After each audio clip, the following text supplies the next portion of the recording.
So if you're someone, for example, it finds pelvis control very challenging in swing, so we can use these examples now as shown by the 3D data on screen. Often, for example, as the pelvis kind of rotates to it back and it kind of collapses and kind of falls towards the target. So for the right-handed player, the pelvis almost kind of collapsing and moving left, so simply invert that for then the left-handed players, and then equally so.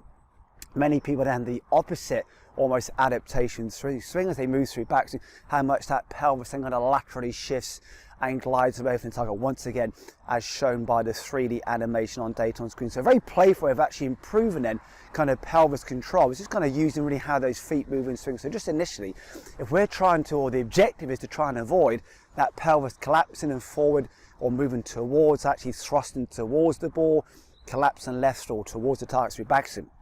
Just using that left foot then is shown by that circle on screen. Now as you start to kind of tap that left foot or that lead foot, as you keep tapping, then make some rotations and movements to top of backswing's top. So continuously as you tap through that foot, as you start to tap, start to rotate and move through backswing, can be a really nice play for then improving that control around the pelvis, that lead hip in particular, to then avoid it kind of collapsing and falling towards the target, and also sometimes then towards the ball.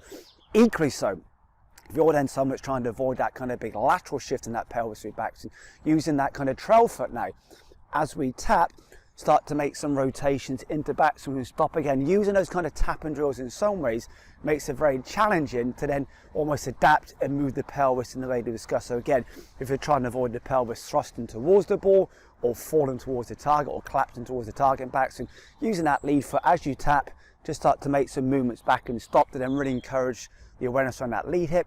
Equally so, if you're trying to avoid that pelvis laterally shifting or gliding away from the target, using that trail foot tapping can be a lovely way then of exploring and how we move in and around that trail hip. So use these kind of foot movements in the most playful way to very much improve the control of that pelvis in swing.